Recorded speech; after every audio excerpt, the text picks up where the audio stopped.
Goejoen en welkom bij de derde betinking vanuit de Prinsentuin in Ljouwert. De 66e. Naast om 8 uur ben we 2 minuten stil. De slachtoffers van de Tweede Wereldoorlog te betinken. Dat wie de braasband Hosanna, onder leiding van Ria Venema. Dan is het nou tijd voor het gedicht. Het thema dat hier is vrijheid op stritten.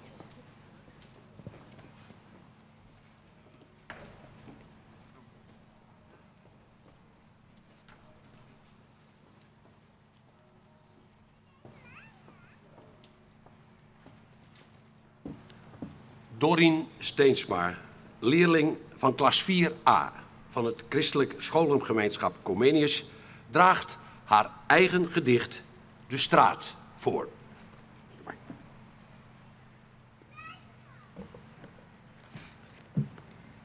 De straat. Ik wil niet, maar sta daar toch. Ik kijk naar kinderen, spelend op straat. Niks aan de hand, lijkt het. Maar toch, een angstige sfeer. Ik wil iets doen, maar nee, ik kan niks doen. De straat. Ik wil niet, maar sta daar toch. Ik zie een kind dat huilt. In zijn ogen zie ik angst, zijn hand in die van de soldaat. Ik wil iets doen, maar nee, ik kan niks doen. De straat. Ik wil niet, maar sta daar toch. Achter het kind een vrouw, met betraand gezicht. Het lijkt alsof ze smeekt om haar vrijheid. Vastgehouden door soldaten. Soldaten die schreeuwen. Ik wil iets doen, maar nee, ik kan niks doen. De straat. Ik wil niet, maar sta daar toch. Een man komt het huis uit, een verloren blik. Zie toe, kan niks doen. Hij kijkt naar me, ik schaam me dat ik toekijk. Ik wil iets doen, maar nee, kan niks doen. De straat. Ik wil niet, maar sta daar toch. Kijk het naar de wagen met de mensen. Ik wil er naartoe rennen, het lukt me niet. Mijn benen als lood. Ik schreeuw, maar geen geluid. Ik wil iets doen, maar nee, kan niks doen. En nu ben ik hier. Kan ik nog genieten? Genieten van het leven? Hoe moeten we dit verwerken? Wat is er nog over? Waarom mogen wij doorleven, terwijl zij hun leven moesten opgeven? Dit is het. Herdenk deze mensen, zodat ze in ons hart mogen doorleven. Wij kunnen nog iets voor ze betekenen. Ik wil iets doen en ja, ik kan iets doen.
Namens het provinciaal bestuur zal de eerste krans worden gelegd door mevrouw Schokker-Strampel, loco-commissaris van de Koningin in Friesland.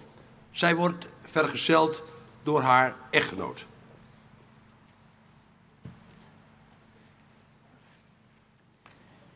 En dan, na de 2 minuten stilte, wordt de eerste krans lijn. Nu is mij Hans Groeneweg, directeur van het Verzetsmuseum en lid van de organisatie. Waarom dit thema, vrijheid op stritten? De strit is van ons al jaar. We hebben het in het gedicht al jet. Het is belangrijk om van jezelf en van horen op te komen. En, een strit is daar een goed voorbeeld voor, omdat je daar mooi al een teruggaat. Het is mooi symbolisch. Wordt het uitlijn terug het Nationaal Comité. Voor ons al jaar belangrijk, vrijheid, dat luidt op stritten.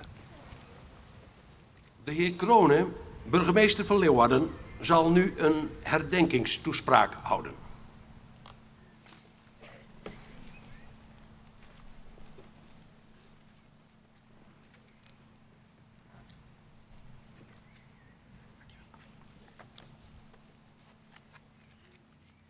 Op 4 mei staat het leven 2 minuten stil. Vanavond herdenken we overal in het land alle burgers en militairen die in het Koninkrijk der Nederlanden of waar ook ter wereld zijn omgekomen. Niet alleen in de Tweede Wereldoorlog, maar ook in de oorlogssituaties en vredesoperaties elders in de wereld. 2 minuten waarin ieder van ons zijn eigen gedachten en herinneringen heeft. Gedachten van verdriet, van twijfel, van zorg, respect en bewondering. Gedachten van dankbaarheid. In die 2 minuten voelen we iets van de waarde en het gewicht dat de vrijheid heeft. Vrijheid mag niet vanzelfsprekend worden. In de Tweede Wereldoorlog is gevochten voor een vrijheid die wel haast vanzelfsprekend is geworden, maar juist dan is het tijd om op te letten. Want laten we de les uit de geschiedenis van de Tweede Wereldoorlog niet vergeten. Toen hebben we gezegd, het zal nooit meer zo gebeuren. De doorgangs- en vernietigingskampen van Westerbork, Auschwitz, Bergen-Belsen en Sobibor, we zouden het niet meer laten gebeuren. Dat iemand om zijn geloof, zijn ras of zijn geaardheid werd afgewezen of zelfs buitengesloten. Laten we die belofte vandaag bevestigen. Want vrijheid en democratie vragen moed. De moed om stelling te nemen en toch de verbondenheid met de andere mensen te bewaren. En we hebben de laatste maanden weer gezien hoe belangrijk dat is. Mensen zijn bereid om hun leven op te geven, om vrijheid af te dwingen. In Tunesië, in Egypte, op het Tahrirplein. En op dit moment in Libië, waar ook Nederlandse F-16's, ook uit Leeuwarden aanwezig zijn, om de strijd van het volk voor vrijheid te ondersteunen. En nu nog in Syrië. Jongeren spelen in die vrijheidsstrijd een belangrijke rol. En internet speelt daarbij een belangrijke rol. Want dankzij de sociale media kan de hele wereld worden gemobiliseerd. En worden protesten georganiseerd en grenzen opengegooid. Ik zeg het daarom vanavond ook nadrukkelijk tegen de jongeren. Jullie groeien op in een wereld die geen grenzen kent. Jullie zijn wereldburger. Via internet leggen jullie contacten over de hele wereld. En laat zien in die contacten hoe belangrijk het is om zonder oordelen en vooroordelen met anderen om te gaan. Iedereen die vrijheid lief heeft, zou een ander de vrijheid moeten gunnen die hij ook zelf heeft en wil hebben. Vrijheid wordt nooit makkelijk. Niet in onze tijd, maar ook niet in onze stad. Als we niet uitkijken, legt de ene groep haar opvatting op aan de andere groep. En moet iedereen denken zoals zij. Als we niet uitkijken, wordt de wil van een meerderheid of zelfs een minderheid opgelegd aan de andere. Een meerderheid die vindt dat minderheden zich maar moeten aanpassen. Maar dat mag niet gebeuren met de vrijheid van godsdienst en de vrijheid van meningsuiting. De vrijheid om je eigen overtuiging te hebben, om je eigen leven in te richten, dat zijn de grondrechten van ieder mens. Daar gaat niet de staat over. Daar gaat niet de politie en het leger over. Daar gaan ook andere burgers niet over.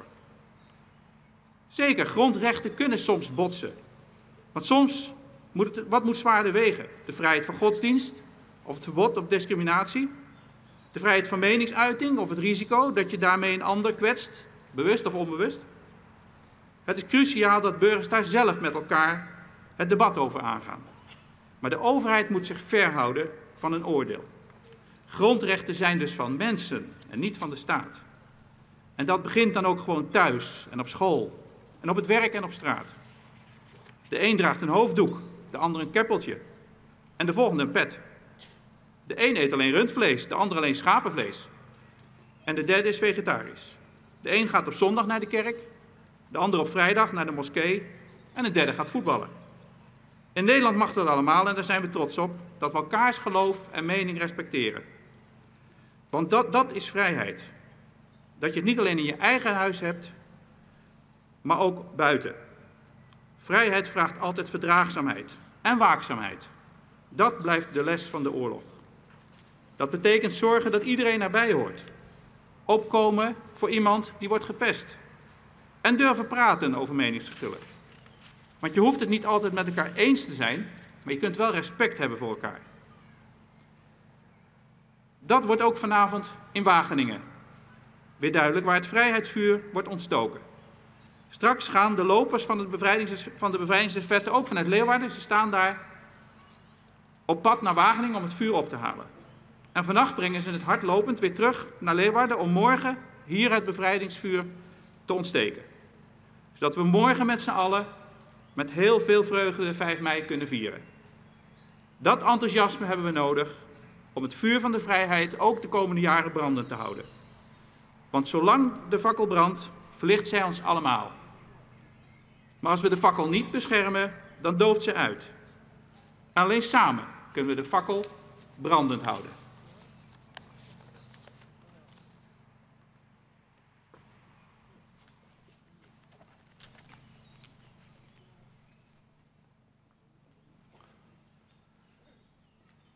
Er worden nu algemene kransen gelegd. 3 kransen voor de omgekomen burgers in Europa. Voor alle burgers die tijdens of direct na de Tweede Wereldoorlog in Europa zijn omgebracht of omgekomen omdat zij in verzet kwamen. De krans wordt gelegd door de heer Fokkema en mevrouw Fokkema namens de stichting Friesland 4045. De eerste krans wordt lijn terug Gerrit Fokkema en verneemt verzetsman. Ja, Gerrit Fokkema is vooral bekend omdat hij de jongste gevangene weer in het Huis van Bewaring hier in Leeuwarden, die tijdens de oorval bevrijd is door het verzet. Hij ziet together met zijn broer en met zijn huid en zij alle 3 de oorlog overleven.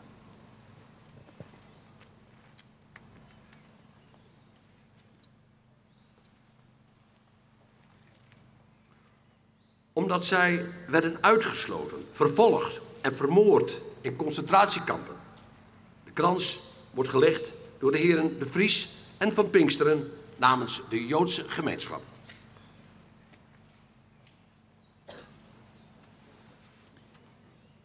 Hoeveel jaren vanuit Friesland ben slachtoffer worden in de Tweede Wereldoorlog? We hebben onderzoek die naar het aantal jaren wat omkwamen is. En dat binnen zeker meer dan 600 west. Van ongeveer iets van 800 die er voor de oorlog werden hier in Friesland.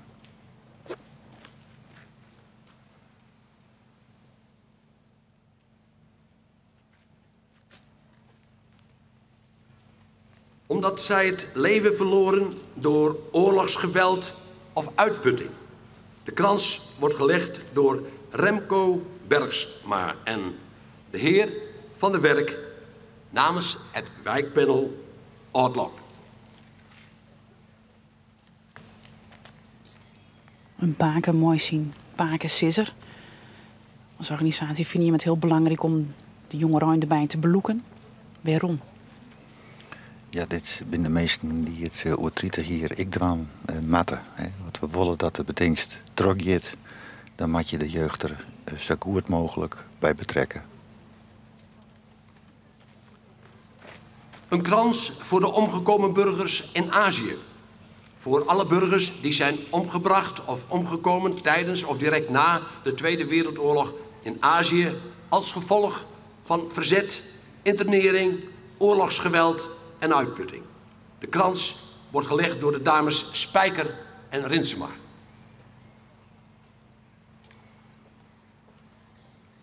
Hans Groeneweg van het Verzetsmuseum, dit bin tjoegen van de oorlog, hè? Ja, het is de dames Habaide in Veensteen zitten in Nederlands-Indië, het huidige Indonesië. En zitten in de zogenaamde Japankampen.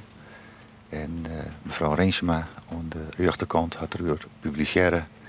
En de mevrouw aan de linkerkant, mevrouw Spijkermol, had volle die in het Verzetsmuseum om de jeugd het verhaal te vertellen over die strijd en het leven in de kampen.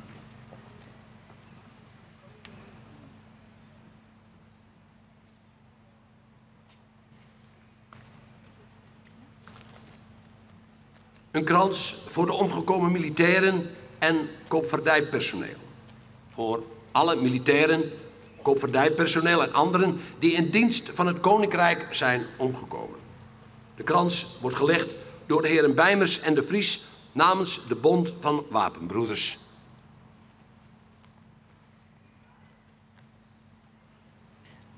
De Bond van Wapenbroeders, wat had het krek in? De Bond van Wapenbroeders, dat is eigenlijk de grootste landelijke vereniging van oud-militairen en nog steeds actief tjende militairen, verzetsmeesken en ik meesken van de koopvaardij die in de Tweede Wereldoorlog op de zee wien.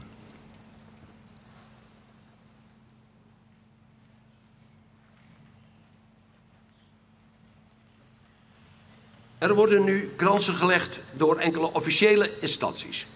Namens het gemeentebestuur van Leeuwarden wordt een krans gelegd door de burgemeester van Leeuwarden, de heer Kronen. En hij wordt vergezeld door zijn echtgenote. Burgemeester Vet Kronen, die dienstkrek in taspraak zei hoe belangrijk het is op te komen van je vrijheid van meningsuiting. Hoe belangrijk het is om tolerant te wijzen ten oren religies.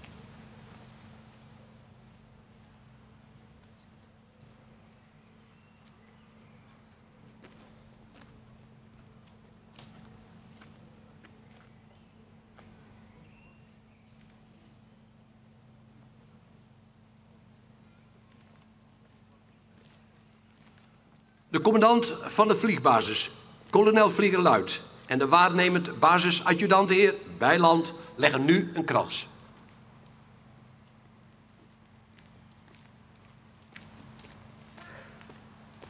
Waarom is het belangrijk dat wij op jouw mooie deze betinking horen? Ik denk dat het mooi is dat we in Nederland en hier in Friesland een dag hebben dat we met z'n allen als collectief stilstaan bij iets wat is allen nog steeds rekkert.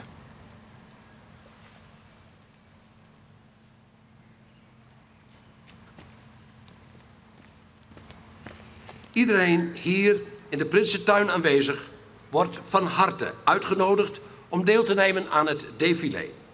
Tegelijk wordt door de jeugd van Leeuwarden, door organisaties van oorlogsbetrokkenen en door overige instanties bloemstukken gelegd. Mag ik de loco-commissaris van de Koningin in Friesland, de burgemeester van Leeuwarden en de commandant van de vliegbasis vragen het défilé te openen en ons allen voor te gaan.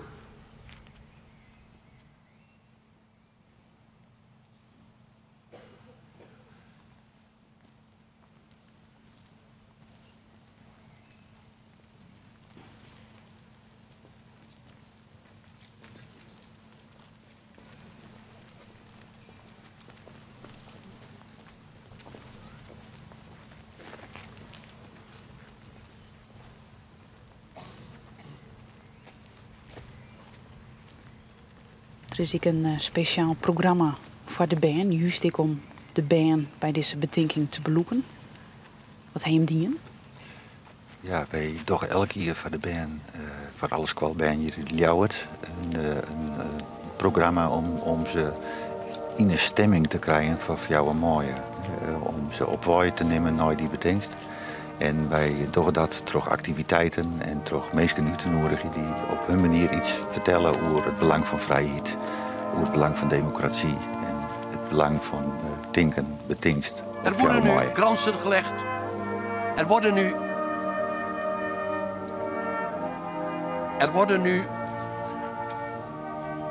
nu kransen gelegd namens de jeugd van Leeuwarden.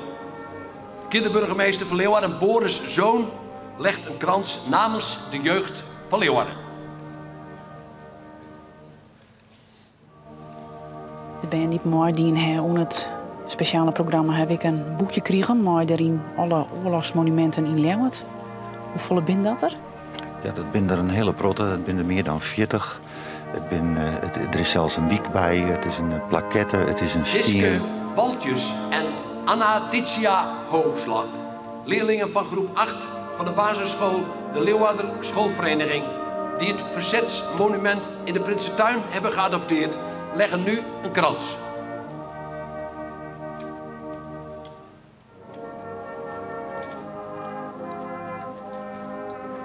Door het adopteren van het monument ben zelfs ik bot belutsen bij de betinking. Ja, dat is een perfecte manier om band te beloeken bij iets wat toch natuurlijk 4 van hen uitstiet. En adopteren monument is daarvan een heel mooi voorbeeld hoe je dat kan kennen. Er worden nu bloemstukken of kransen gelegd door organisaties van oorlogsbetrokkenen. De Bond van Wapenbroeders, afdeling Midden-Friesland.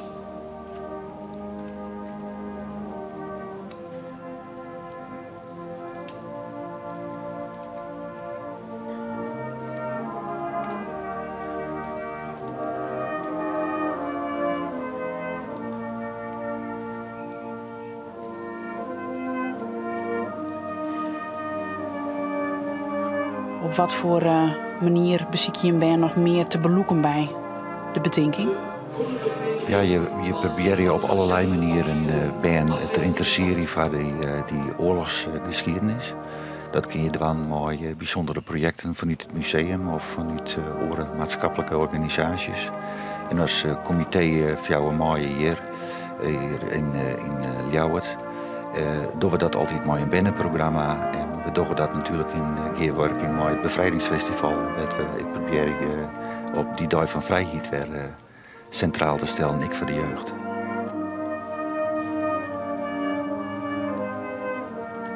Vind je dat er een soort jongeren binnen in de Prinsentuin nou?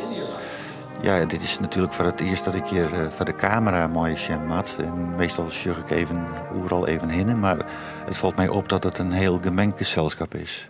Er zijn mensen die de oorlog nog mooi maken. Maar er zijn zeker ook mensen, een protte mensen, die het van na de oorlog binnen. En dat is mooi om te zien.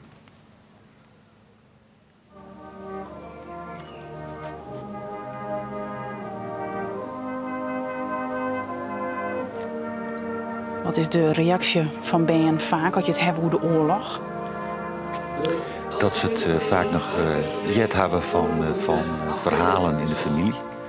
De directe tjoegen, dat neemt natuurlijk enorm aan. En je zorgt dan ik dat enorm volle kennis komt uit film, uit documentaires.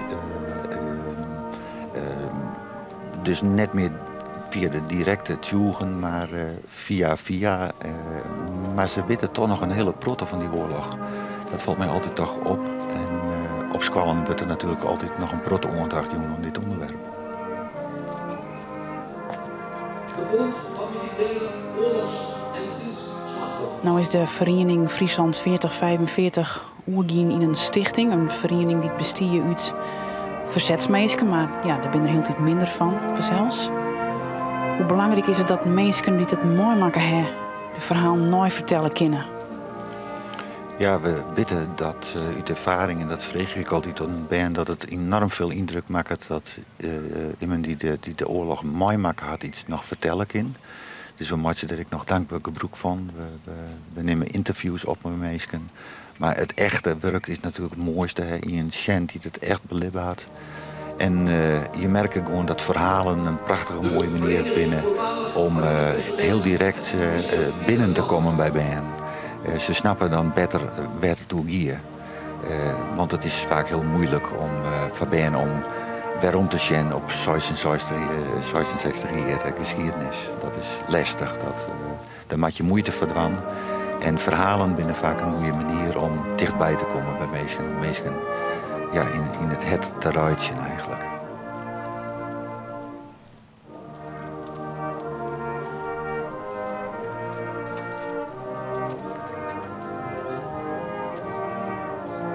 Onder ons hier hebben we weer brassband Hosanna spelen onder leiding van Ria Venema. Door overige organisaties. De politie Friesland.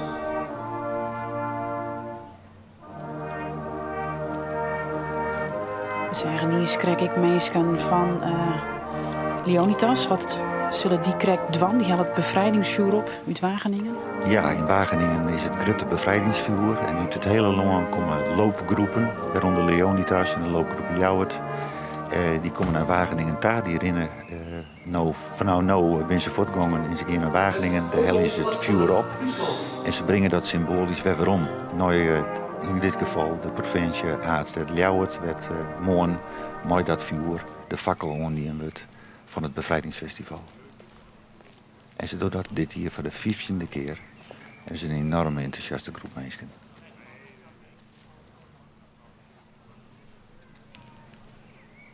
Want Joet, op 4 mei staan we stil. Bij alle mensen niet omgaan binnen de Tweede Wereldoorlog. En vervolgens vieren we morgen 4 mei de bevrijding. International.